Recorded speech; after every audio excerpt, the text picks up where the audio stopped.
नमस्कार, मैं कमलेश कबीर आपका एक बार फिर स्वागत करता हूं इस नए एपिसोड में। आज के इस एपिसोड में हम बात करने वाले हैं योगी आदित्यनाथ और मोहन भागवत की।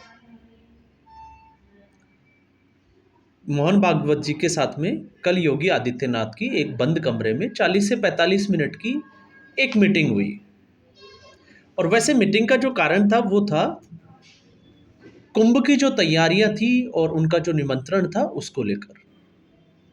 लेकिन आजकल हम हर बार बात करते हैं कि मीडिया जो है वो दो धड़ों में बटा हुआ है।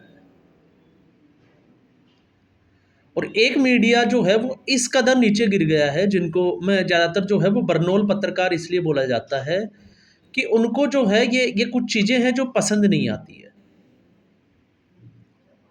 तो आपको लग रहा होगा कि योगी आदित्यनाथ और मोहन भागवत जी की जो मुलाकात हुई उसके ऊपर इन लोगों को वीडियो बनाने की ज़रूरत क्या पड़ी। और आपने देखा होगा महाराष्ट्र में अभी चुनाव चल रहा है। महाराष्ट्र के चुनाव के छोड़कर उस मीटिंग की बात क्यों की जा रही है।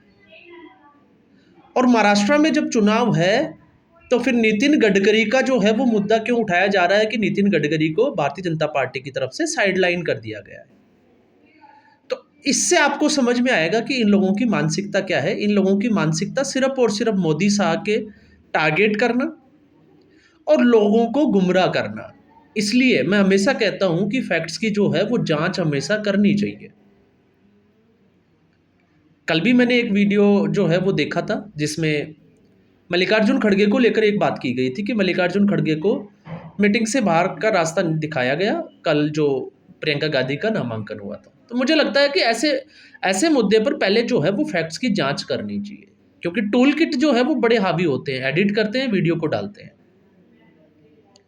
अब जब हम सीधे तौर से इस चीज़ को समझे कि योगी आदित्यनाथ और मोहन भागवत जी की जो बातचीत हुई, तो सबसे पहले दोनों ही जो है, एक आपको पता होगा आरएसएस के जो है वो अभी अध्यक्ष है और दूसरे गोरखपीठ के अध्यक्ष है, मठाधीश है योगी आदित्यनाथ। और दोनों ही जो है जिनकी हिंदू धर्म में बड़ी, जिसको हम कहें कि एक पदवी है, हम ये कह सकते हैं। तो ऐसी स्थिति में अगर दो लोग मुलाकात करते हैं तो मुझे नहीं लगता कि इस तरीके की कोई बातचीत करनी चाहिए। लेकिन बातचीत करनी चाहिए। क्यों करनी चाहिए?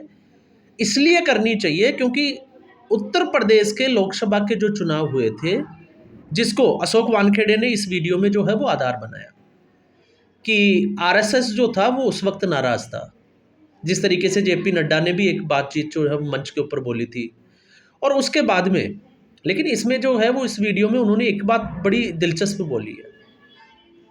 अशोक वानखेड़े निहायत ही झूठा पत्रकार, जिसको हम कह सकते हैं, क्योंकि मुझे नहीं पता कि लोग उनके जो है वो विश्लेषण क्यों सुनते हैं, क्योंकि उसका विश्लेषण को जब आप सुनोगे, क्योंकि मैं तो इसलिए जब कोई वीडियो सामने आ जाता है तो मैं जांच करने के लिए कि ये क्या फैक्ट्स जो है वो सामने रख रहे हैं, इसलिए जो है वो सुन लेते हैं।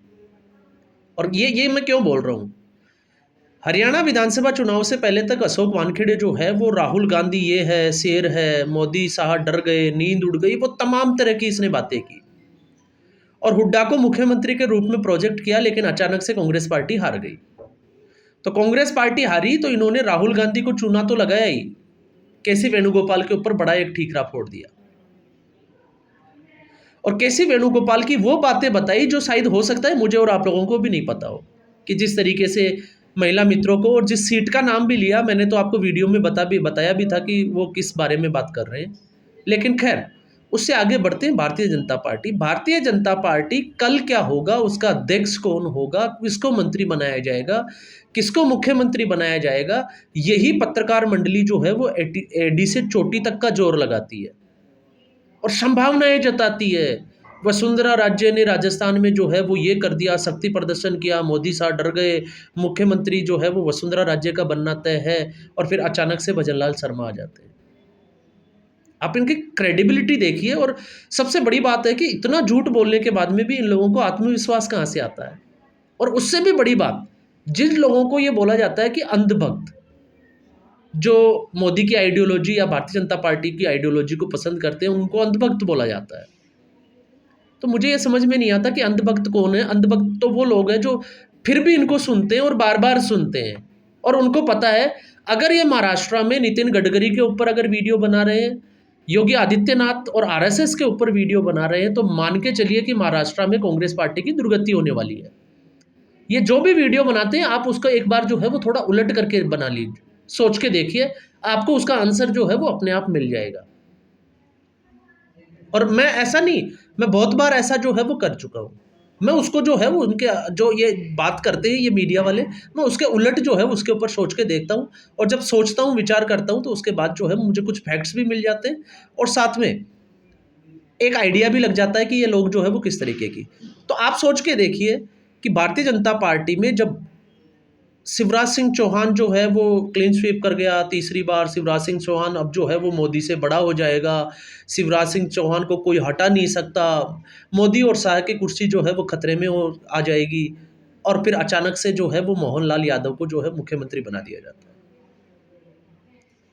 उत्तर प्रदेश में जब सब लोग ये अनुमान लगा रहे थे कि राजनाथ सिंह के बेटे को जो है वो मुख्यमंत्री बनाया जा सकता है, तो योगी आदित्यनाथ अचानक से 4 घंटे पहले कहाँ से प्रकट हो गए? इन लोगों को पता था? नहीं पता था। तो इसलिए मैं कहता हूं कि ये लोग जो है वो बरनौल वाले पत्रकार इसलिए हैं क्योंकि ये इस कदर जो है वो झुलसे हुए व्यक्ति है अंदर से कि इनको सूझता ही नहीं है कि ये कर क्या रहे हैं।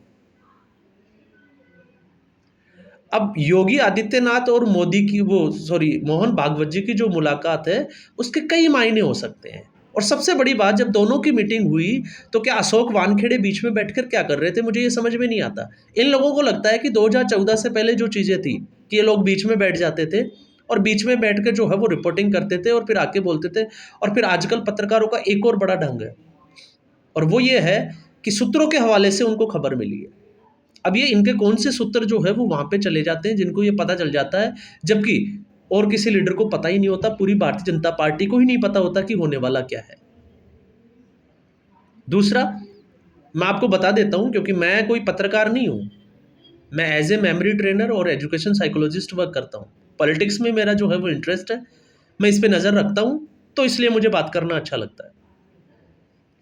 और सबसे बड़ी बात, मैं जो भी वीडियो बनाता हूँ मैं 10 मिनट 15 मिनट 20 मिनट, तो इसमें ऐसा नहीं है कि मैं कोई रीड करके या कुछ देख के या कुछ ऐसा कर रहा हूँ। और अशोक वानखेड़े के जब आप रवीश कुमार के, अशोक वानखेड़े के, इनके जब आप वीडियो देखोगे तो अशोक वानखेड़े का 2 लाइन नहीं बोल सकता वो बिना पढ़े। मोबाइल हाथ में लेगा, एक्शन करेगा और ये दिखाने की कोशिश करेगा कि आजकल योगेंद्र यादव की जिस तरीके से कुटाई हो रही है, अशोक वानखेड़े जो पहले लाउडली बोलता था अब वो बड़े पोलाइटली जो है वो बोलने लग गया, ताकि लोगों को ये लगे कि अशोक वानखेड़े जो है उसका नॉलेज का लेवल और वो बड़ा मृदुभाषी है। और ये मृदुभाषी क्या है, और अब इसमें जो है वो कौन फंसेगा? इसमें फंसेगा राहुल गांधी। कैसे फंसेगा? क्योंकि राहुल गांधी इन्हीं लोगों के जो वीडियो है उनको ग्राउंड लेवल पे सच्चाई मान लेता है, और ये कांग्रेस पार्टी की कमजोरी रही है। अजीत अंजुम जो भूपेंद्र सिंह हुड्डा के साथ बैठकर, आपको पता होगा, खाने की टेबल पे जो है वो ब्रेकफास्ट या लंच कर रहे होते हैं, उनसे गुफ्तगू करते हैं और बाहर आके ये डिक्लेयर कर देते हैं कि कांग्रेस पार्टी की एक तरफा जीत है हरियाणा में। रवीश कुमार, इसके अलावा अभिषेक शर्मा हो, पुण्य प्रसून वाजपेयी हो, फिर वो योगेंद्र यादव से फ़ोन पे बात करके पता लगा लेते हैं कि क्या हो चल रहा है। फिर उसके बाद में जो है वो रिपोर्टिंग करते हैं, और रिपोर्टिंग इसलिए क्योंकि इनके वीडियो जो है वो लाखों में व्यू चले जाते हैं। तो ऐसी स्थिति में कांग्रेस पार्टी को लगता है कि इस बार तो जो है वो उनकी बड़ी ज़बरदस्त हवा चल रही है। आप महाराष्ट्र पे बात करिए ना, महाराष्ट्र पे महाविकास आघाड़ी सीट शेयरिंग का जो फॉर्मूला है उस पे ठीक से जो है वो अभी काम नहीं कर पा रही, और आप चले हो कहाँ पे? मोदी, योगी, नितिन गडकरी। क्योंकि नितिन गडकरी आरएसएस, क्योंकि इनका सिर्फ और सिर्फ टारगेट ये है कि ये दिखाया जाना चाहिए कि मोदी और शाह इस वक्त जो है वो आरएसएस के खिलाफ चल रहे हैं, और आरएसएस जो है वो मोदी और शाह को हटाने में लगा हुआ है। जबकि यही आरएसएस जो है वो हरियाणा में 8 दिन में आकर इन लोगों को भनक नहीं लगी और पूरे चुनाव जो है वो पलटकर चली गई। तो भारतीय जनता पार्टी और आरएसएस जो है वो एक ही है, दोनों की आइडियोलॉजी एक ही है। बस फर्क क्या है? फर्क है इन लोगों को ये समझ ही नहीं आ रहा कि ये करे तो करे क्या, क्योंकि अगर सच्चाई पे ये वीडियो बनाने लगते हैं तो आपको पता लग जाएगा कि इनके हिसाब से वही केसी वेणुगोपाल वाली स्थिति सामने आ जाएगी। फिर ये कांग्रेस पार्टी की पोल खोलने लग जाएंगे और ये बदलेगा। 23 नवंबर को जो है जिस तरीके से रिजल्ट आएगा उसके बाद में फिर ये कांग्रेस पार्टी के ऊपर हमलावर हो जाएंगे। और कांग्रेस पार्टी पर हमलावर इसलिए नहीं होंगे कि कांग्रेस पार्टी को जो है वो ये कुछ कर रहे हैं या कांग्रेस, ये इसलिए होंगे क्योंकि इनको सबसे ज़्यादा दर्द होगा। और दर्द क्यों होगा? क्योंकि मोदी और शाह की जोड़ी जो है वो एक बार फिर जीत जाएगी और इनकी दुकानें फिर जो है वो महाराष्ट्र में भी 5 साल के लिए बंद हो जाएगी। जब ये गठबंधन की बात करते हैं कि गठबंधन में ये हो जाएगा, एक वीडियो जो है वो प्रियंका गांधी को जो है वो वायनाड सीट से चुनाव लड़ाया जा रहा है। तो आप बताओ ना, प्रियंका गांधी ने कौन सा तीर मार लिया, राहुल गांधी ने कौन सा तीर मारा? सिर्फ और सिर्फ गांधी परिवार को प्रोजेक्ट करने का एक तरीका था। जिस तरीके से सोनिया गांधी अमेठी से चुनाव लड़ी, अब राहुल गांधी को कहाँ से लड़ाए? क्योंकि और सीट से लड़ाए तो राहुल गांधी के हारने के चांसेस बढ़ जाते हैं। इसलिए सोनिया गांधी अमेठी से जो है वो 2004 में रायबरेली चली जाती है और उसी सीट से राहुल गांधी जीत जाते हैं। अब प्रियंका गांधी को वायनाड से ही क्यों, 2024 के लोकसभा चुनाव में चुनावी मैदान में उतारना चाहिए।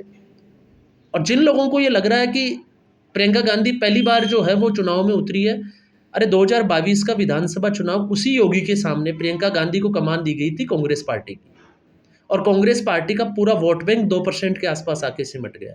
और कितनी सीटें निकली आपको अंदाजा लग जाएगा, आप उठा के देखिए आंकड़े, 1 सीट पे कांग्रेस पार्टी आ गई। तो उसका जो है वो हार का ठीकरा किसके ऊपर फोड़ोगे? लेकिन ये प्रियंका गांधी पे नहीं फोड़ेंगे। इनके हिसाब से कांग्रेस पार्टी को ब्रह्मास्त्र मिल गया है, और कांग्रेस पार्टी को ये ब्रह्मास्त्र नहीं है, ये गांधी परिवार की आखिरी मिसाइल है, जो पहले वीडियो में मैं बात कर चुका हूँ। और अगर ये मिसाइल भी अब खराब हो गई, डिफ्यूज हो गई, तो आप मान के चलिए कि कांग्रेस पार्टी को भी ये ले बैठेगी, क्योंकि ये वहीं पे फटने वाली है जहाँ इसको फटना चाहिए। और ये चीज़ें इन लोगों को समझ में नहीं आ रही। इसलिए आप जैसे और हम जैसे लोगों को जो है वो जागरूक होने की ज़रूरत है कि राजनीति जो है वो पल पल किस वक्त करवट लेती है। मैं ऐसा नहीं कहता कि भारतीय जनता पार्टी के सारे डिसीजन सही होते हैं।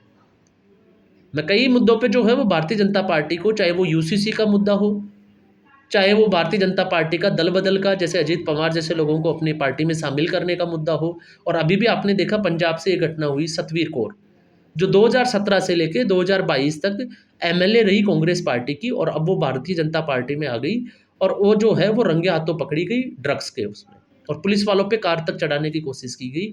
तो भारतीय जनता पार्टी को ऐसे डमी जो कैंडिडेट जो फ्लाइट करके आते हैं, उड़ान भर के आते हैं पैराशूट वाले, उन लोगों से जो है वो सतर्क रहने की ज़रूरत है, क्योंकि इससे भारतीय जनता पार्टी की छवि जो है वो भी खराब होती।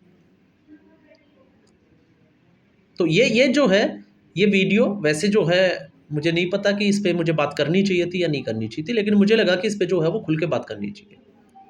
तो ऐसे पत्रकार जो है वो लगातार हमारा ज्ञान मार्गदर्शन जिसको हम कहें कि वो करते रहते हैं, जागरूक करते रहते हैं, और फैक्ट्स जो है उनकी स्टडी करने के लिए भी मजबूर कर देते हैं।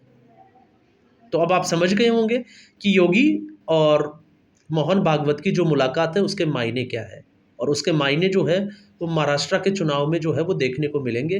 क्योंकि शुरुआत जो है, एक ही लाइन पे जब 3 लोग आ जाएं, प्रधानमंत्री नरेंद्र मोदी, योगी आदित्यनाथ और मोहन भागवत, बटोगे तो कटोगे।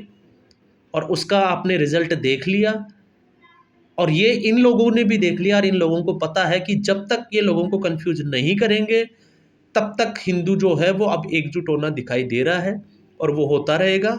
और जब तक ये इस तरीके का नारा देंगे तो फिर ये लोग क्या करेंगे, फूट डालने का काम करेंगे। तो आज के एपिसोड में बस इतना ही। उम्मीद करूंगा ये वीडियो एपिसोड आपको समझ आया होगा। तो इस एपिसोड में बस इतना ही। धन्यवाद।